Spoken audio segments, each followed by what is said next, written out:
All of the oils are measured in the pot and melting. We'll come back when they're melted. Okay, now all the oils are melted. You can kind of see the bottom of the pot. It's coated, so you're not really going to be able to see. Just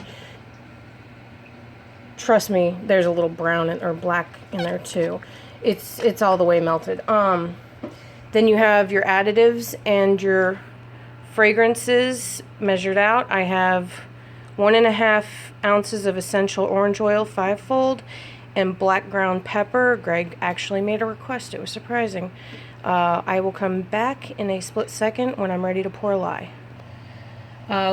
Everything is laid out. Pan over to there to the oil and the pepper. Everything's all within 6 inches of each other.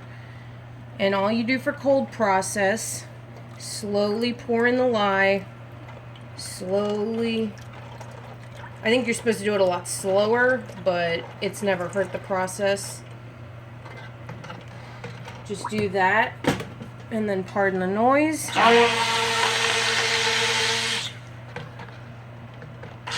Short bursts.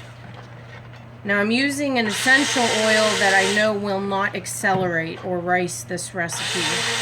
Watch, because I've said it will. I sprinkled a tiny bit of organic coconut sugar and a little bit of sea salt in here just for some lather and firmness, even though this is a pretty hard bar because it's 100% coconut oil.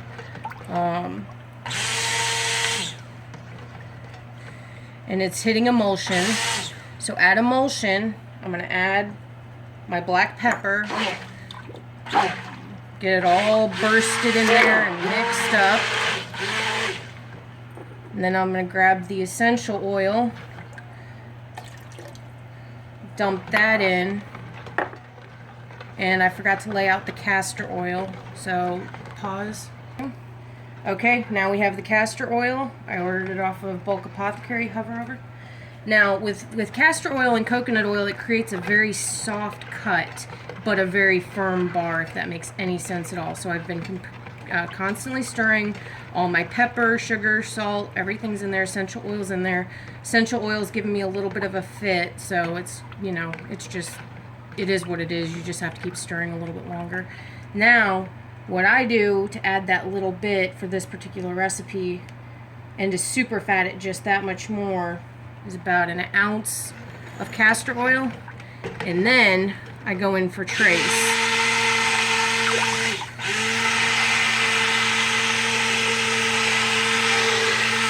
Now at this point the pot's still on because I want that thick castor oil to melt in, but as soon as the castor oil hits the bottom, it's already melting.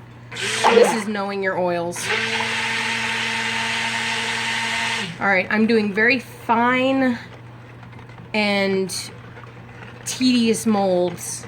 So all I'm gonna do, and I'm actually kind of sad that the black oxide leaked in here, but it's alright. It should have been white, but that's fine. A little bit of orange color is not going to hurt anything. So what I'm going to do is I'm going for emulsion right before trace. I've hit a bit of a thin trace, and that's where I'm going to pour. And all you do after this step is you pour into the molds, and you're done. Cold process. Let the molds sit for about 2 days, 3 days. This recipe I can unseat in 6 hours. But as soon as you pour and you feel like it's hard enough, you can pop out, and that's cold process. And, oops. Now that, realized we hadn't hit stop, so we'll show you a little bit of just everything we've done. Go ahead and pan. This is all cold process, 2 different recipes, new recipes.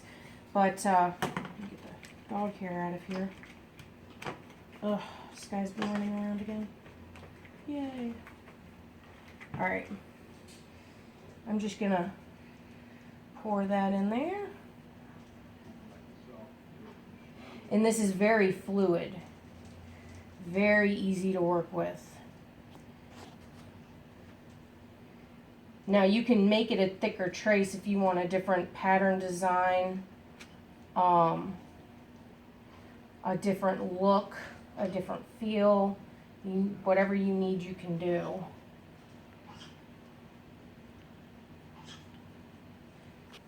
That's the majority of that recipe. Oh, almost too fluid. These are all the Halloween soaps we're getting ready to do. I'm not gonna have enough. Yay. Do we have enough for another batch? We can make another. Okay. Got a lot of orders to fill, and since we put in at a Wiccan store, you know, Halloween's huge, so we don't really have a choice. We've got to, oops, sorry, I'm tilting that the wrong way. And now I see I'm down to a few itty bitty drops. You just kind of make sure that everything, this particular formula, unlike the other ones you're seeing already in the molds, is a very hard formula. So really you can just leave the edges off. The soft stuff you really don't want to. Is there anyone else that I need to fill? I think I got one more cauldron in it. Yeah, oh, it's tippy. All right. One more. This is a lot of soap. This is a 66 ounce recipe, and that's just the coconut oil. All right, with something else, but as you see, I've had several different colors going. I've got some swirls over there if you want to walk over there and show the swirls. This is all basically about how fluid it is. Some of it got a little thicker as time went on, but that's cold process in a nutshell. How you pour, how you make.